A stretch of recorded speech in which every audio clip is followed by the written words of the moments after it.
Tournons maintenant notre regard vers un autre morceau de terre transformé cette fois par le terrible séisme qui, le 6 février dernier, a frappé les populations de Syrie et de Turquie.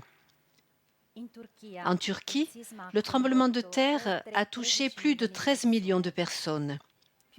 Plus de 45 000 morts ont été recensés, avec 1,5 million de personnes déplacées. Il y a quelques jours, nous avons fait un appel vidéo depuis la rédaction de la Télé-Réunion. Écoutons maintenant Nouran, depuis Istanbul, et la petite communauté du mouvement d'Iskenderun, une des villes les plus touchées, qui nous raconte comment ils vivent cette tragédie. Ciao à tous d'Iskenderun et Atakia, qui font partie des zones sinistrées.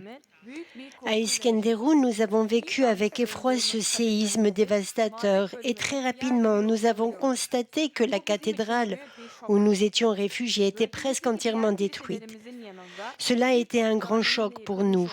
Nous avons vu que beaucoup de mosquées et d'églises de notre région avaient été détruites. Nous nous sommes sentis comme les fondements vivants de l'Église et à partir de ce moment, nous avons ouvert tout grand les portes de l'évêché aux victimes du tremblement de terre. Les premiers jours, une grande foule est venue et nous avons partagé la nourriture que nous avions. Cette foule était composée non seulement de chrétiens, mais aussi de nos frères et sœurs musulmans, connus ou non. Les 3 premiers jours, nous n'avions ni électricité, ni ligne téléphonique, ni Internet. Et les 3 premières semaines, nous étions restés sans eau. Après la deuxième terrible journée, nous avons commencé à partager avec les personnes dans le besoin les aides que nous avions reçues de nombreuses parties de la Turquie et du monde. En plus des repas servis à ceux qui s'étaient réfugiés dans notre église dès le premier jour, nous avons également distribué des repas chauds à ceux qui étaient à l'extérieur dans des tentes et des voitures. Nous distribuons ces repas chauds 2 fois par jour, midi et soir, à 150 personnes.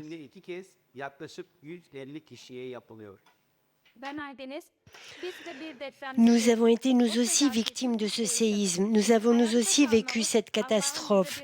Notre survie est une bénédiction de Dieu. Ainsi, au lieu de quitter la ville, nous sommes restés et avons tendu la main à ceux qui, ici, avaient besoin d'aide. Nous avons également mis sur pied un projet école pour les enseignants et les étudiants de notre ville, parce que les écoles sont fermées depuis le premier jour et nous ne savons pas quand elles rouvriront. Nous vous demandons de continuer à prier pour nous. Bye bye. Ciao a tutti, grazie. Grazie. Adesso andiamo. Merci. Nous nous rendons maintenant à Istanbul, une ville située à plus de 1000 km d'Iskenderun, où se trouve Nouran, qui va nous raconter comment la communauté d'Istanbul a réagi à cette tragédie. Ciao, je m'appelle Nouran. Comme mes amis, je suis originaire d'Iskenderun. J'ai rencontré une famille que je connaissais et qui est venue ici à Istanbul. Ensemble, chrétiens et musulmans, nous nous sommes mobilisés pour aider ces personnes. Nous avons trouvé des aides matérielles et psychologiques. Cette famille est restée pendant 3 jours sous les décombres, au froid, sans manger ni boire. Ces jours-là, une campagne de collecte de fonds a été lancée en Italie. Ils nous ont envoyé des aides concrètes avec lesquelles nous avons pu aider une vingtaine de familles. Merci à vous tous pour vos prières et votre soutien. Grazie, Noran. Merci Nouran, merci vraiment. Le scénario en Syrie est encore plus dramatique, car la force du tremblement de terre n'a pas réussi à faire taire la guerre qui frappe ce peuple depuis maintenant plus de 12 ans.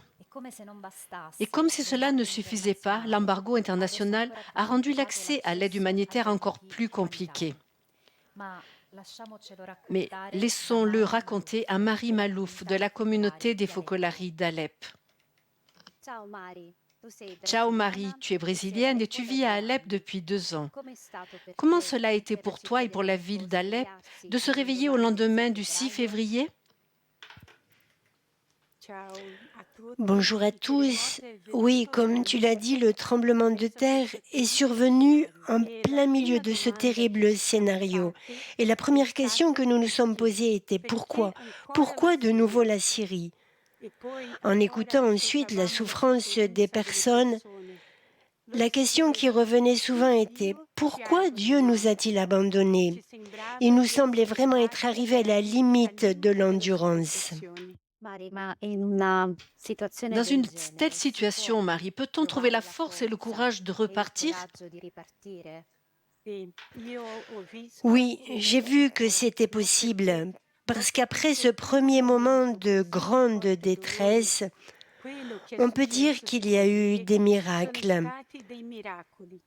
Des miracles réalisés par l'amour qui a poussé les personnes à s'entraider.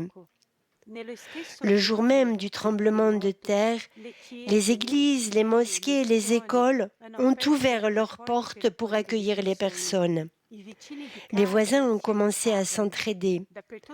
Partout où il y avait une communauté des Focolari sont arrivées des disponibilités pour accueillir les sinistrés. Une aide économique est également arrivée des autres villes, comme par exemple de la ville de Damas. Même si là, ils vivent des situations de difficultés économiques, ils ont voulu envoyer leur contribution. Fadi, ingénieur de la ville de Latakia, a commencé à faire des états des lieux pour voir si les personnes pouvaient retourner dans leur maison. De nombreux volontaires sont allés rendre visite aux personnes âgées restées chez elles. Avec les jeunes de la communauté d'Alep, nous avons organisé un café énergie, un moment où nous nous sommes retrouvés pour recharger nos batteries, pour ensuite sortir de nouveau pour aimer les autres. Maintenant, nous travaillons tous ensemble pour le programme RISE, qui signifie se relever, un programme qui cherche à répondre à différents besoins. Il y a encore un gros travail de soutien psychologique à faire, car à ce jour, plus d'un mois après le tremblement de terre, des milliers de personnes ne peuvent pas retourner chez elles, parce qu'elles sont encore traumatisées. Mais une chose très importante est que nous devons vraiment vous remercier tous, toute notre grande famille qui nous avait fait parvenir non seulement une aide financière et matérielle, mais aussi votre soutien, votre proximité, votre affection. Au nom de tous, vraiment un grand merci.